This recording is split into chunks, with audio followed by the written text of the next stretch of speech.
I died 3 minutes and 47 seconds. That's what the doctor said, ... But I shouldn't have come back. The love I felt there, the peace ... I wanted to stay forever. But he sent me back, with a message I can't keep to myself anymore. What I saw, what he showed me about us, about our phones, about what we're really doing to ourselves. You need to hear this.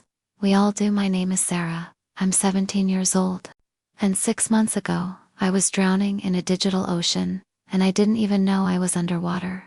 6 months ago, I was just like you. My phone was my oxygen. First thing I grabbed in the morning, last thing I touched at night. I remember waking up and my hand would automatically reach for it before my eyes were even fully open. That blue glow became my sunrise, my sunset, my everything. Instagram, TikTok, Snapchat, YouTube, Twitter, hours disappearing like smoke. I thought I was living, but I was just ... existing, floating in this digital bubble that felt real, but left me empty, hollow. Like I was slowly disappearing from the inside out. I had over 3,000 followers on Instagram. 3,000 people who supposedly cared about my life. But I felt more alone than I'd ever felt before. Every morning I'd wake up and check how many likes my photos got overnight. If it was less than 100, my day was ruined before it even started. Mom would call for dinner, Sarah. Food's ready. But I'd barely hear her through my earbuds. We'd sit together, but we weren't really together. For bodies, for screens, the silence felt normal. I can't remember the last time I really looked at my father's eyes. When did we stop talking? When did we stop being a family and become just roommates who happened to share the same roof? My little brother Jake would try to show me his drawings sometimes. He'd tug on my sleeve. Sarah, look what I made. But I'd just give him a quick glance and say, that's nice, buddy, without even putting my phone down.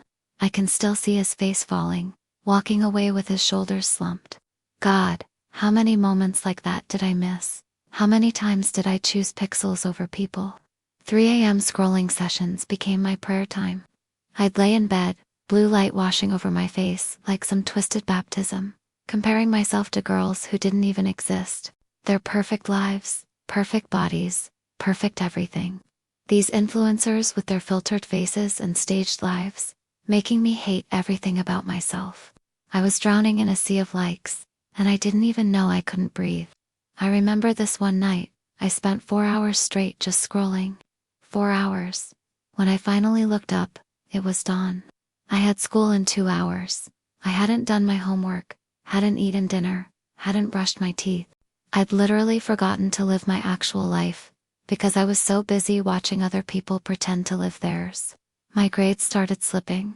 I used to be an A student, but suddenly I couldn't focus on anything for more than 5 minutes without reaching for my phone. Teachers would be talking, and I'd be secretly scrolling under my desk. I thought I was being sneaky, but I was just being pathetic. My real friendships started dying too. When I was with people, I wasn't really with them. I was always half present, half somewhere else, waiting for the next notification, the next hit of digital dopamine. Emma, my best friend since kindergarten, started hanging out with other people. She told me later she felt like she was competing with my phone for my attention. And the phone was winning. December 15th. I remember that day so clearly now, like it's burned into my soul.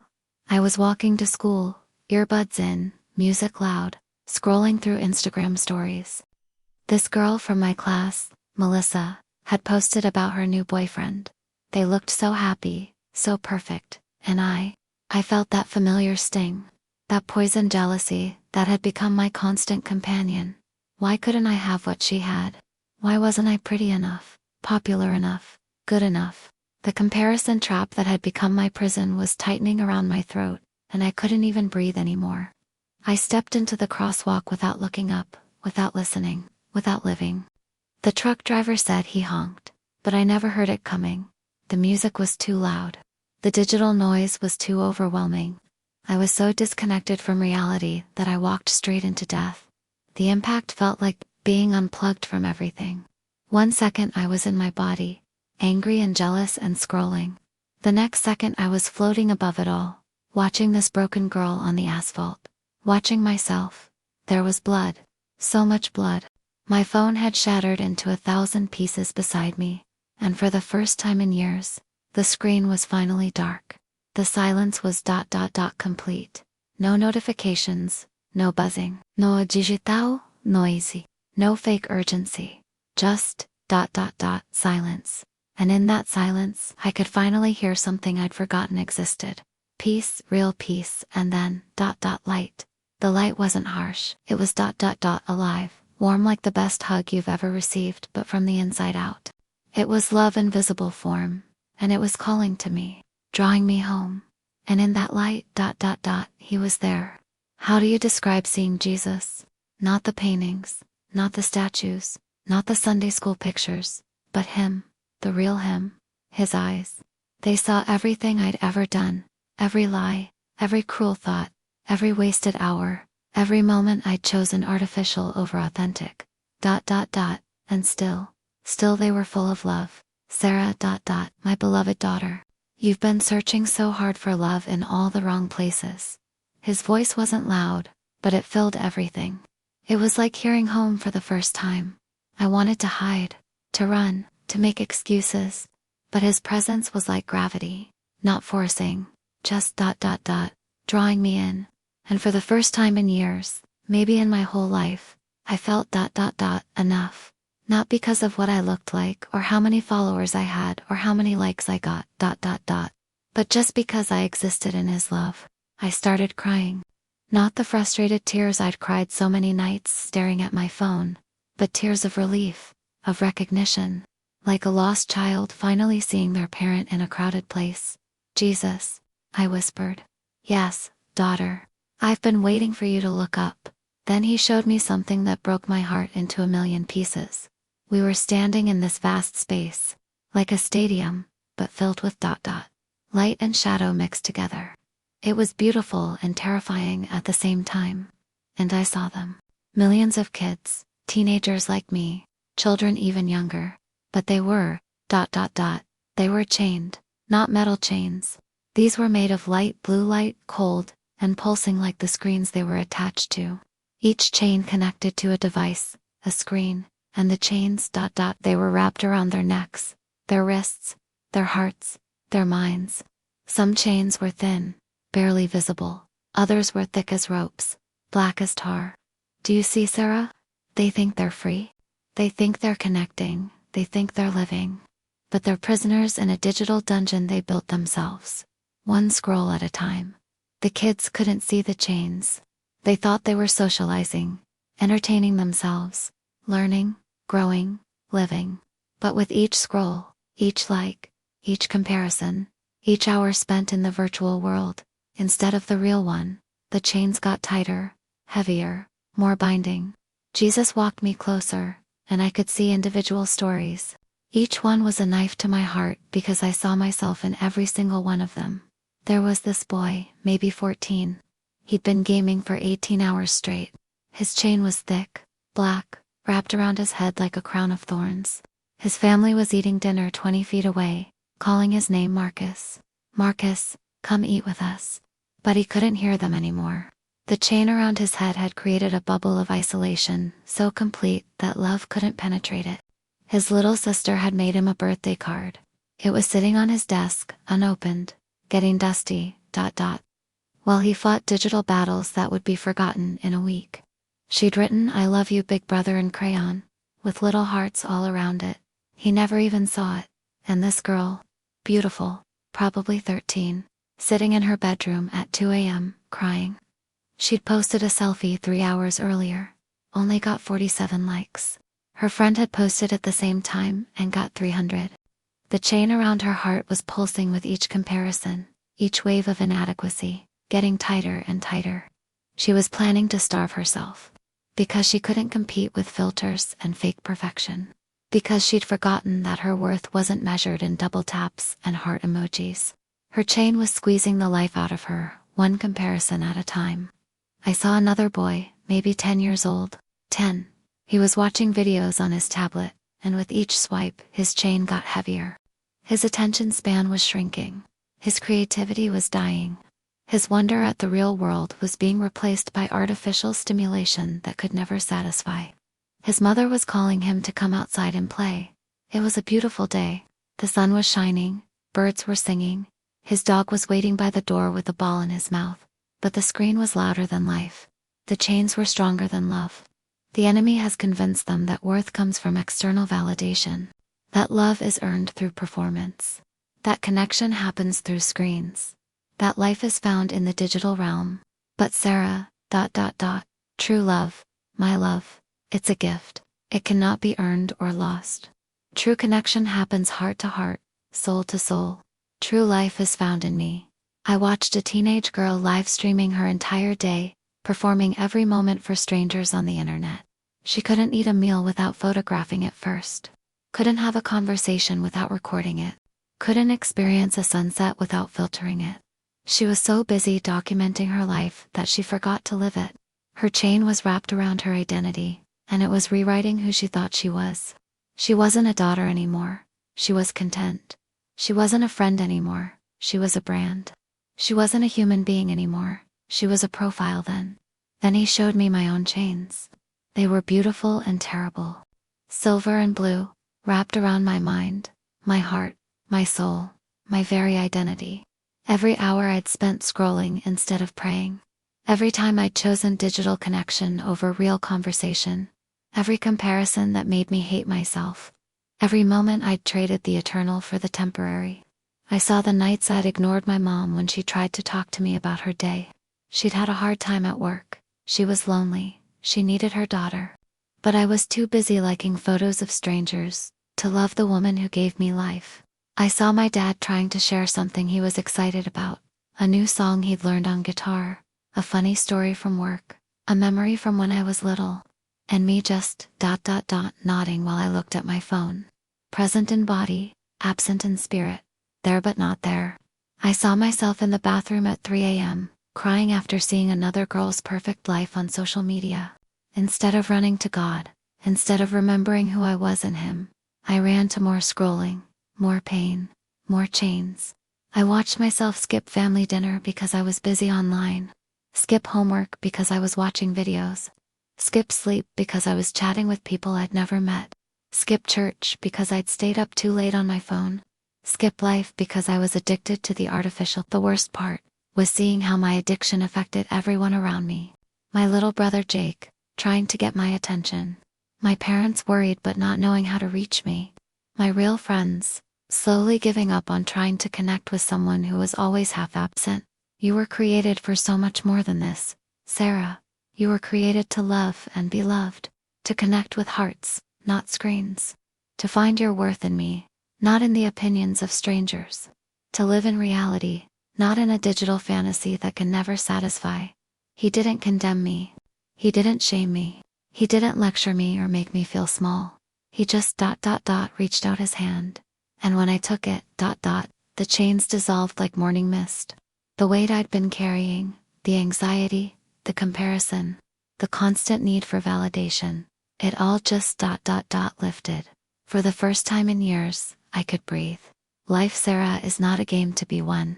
It's not a performance to be applauded. It's not content to be consumed. It's training ground for eternity. Every moment is a choice between love and fear, connection and isolation, truth and illusion, the eternal and the temporary. He explained that death isn't the end. It's graduation day.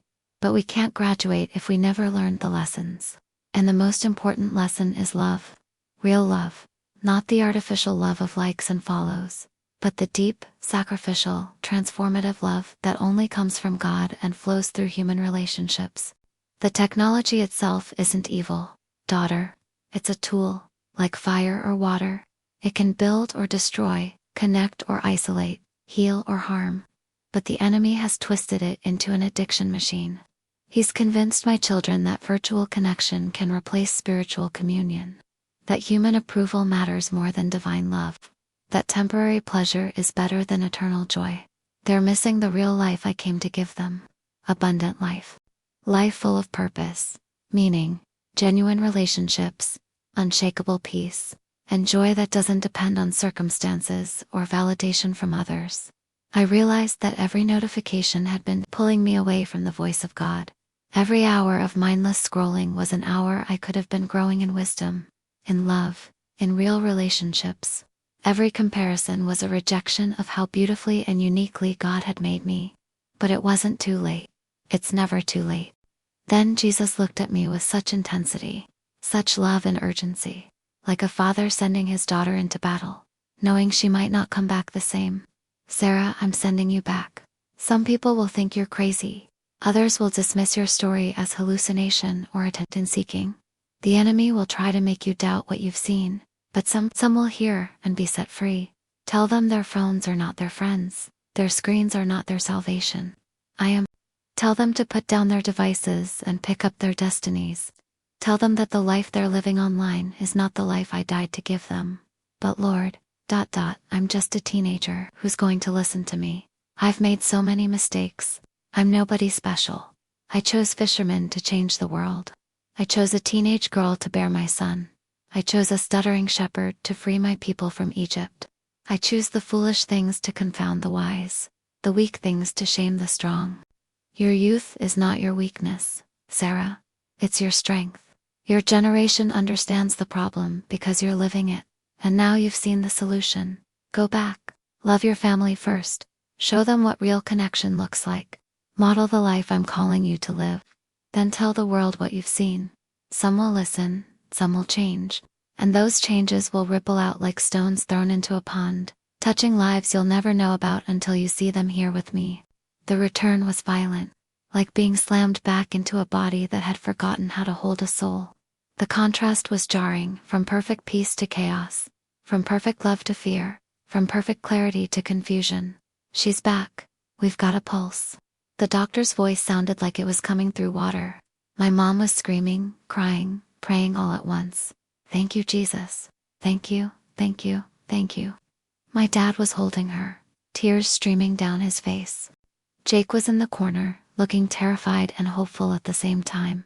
But I wasn't the same. The girl who had stepped into that crosswalk was gone forever. In her place was someone who had seen truth. Someone who couldn't go back to living a lie. Someone who had been given a mission that was bigger than herself. No brain damage.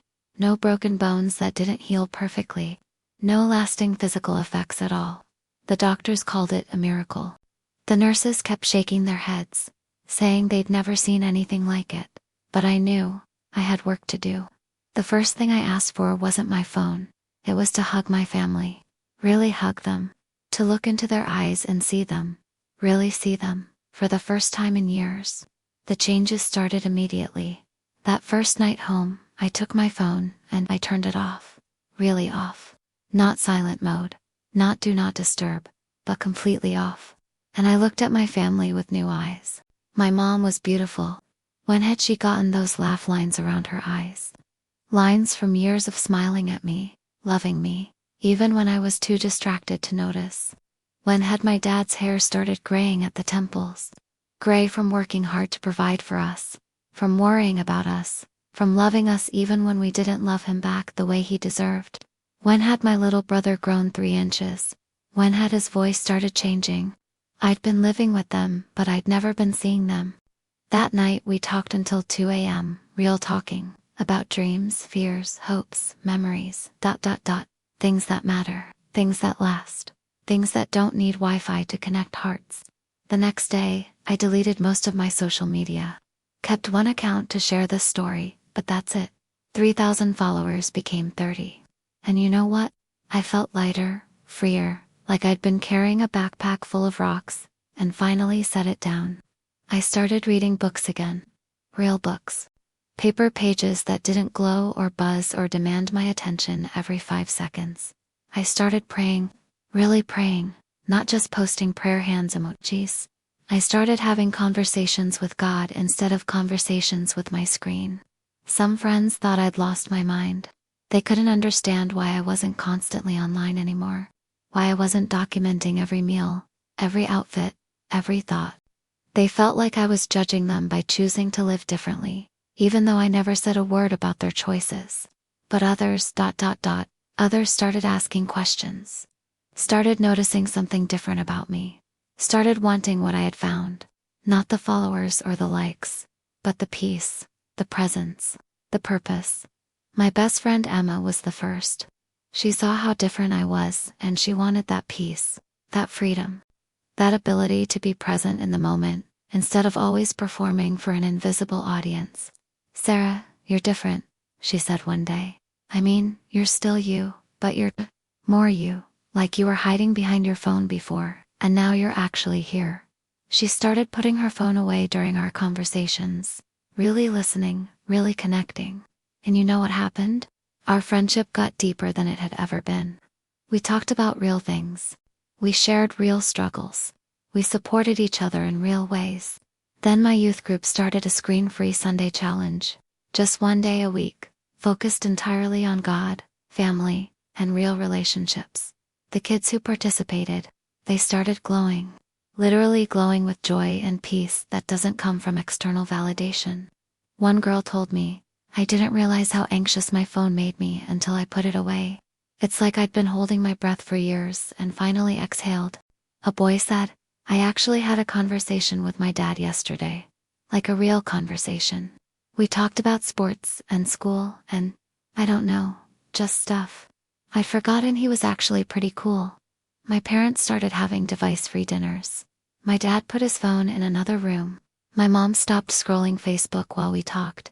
And suddenly we were a family again. We laughed together. We argued about silly things. We planned weekend trips. We became people to each other instead of just faces around a table. But this is bigger than one family. This is bigger than one youth group. This is about a generation that's been stolen. Millions of kids who are missing their real lives because they're trapped in digital prisons they don't even know they're in. This is about parents who are worried but don't know how to help.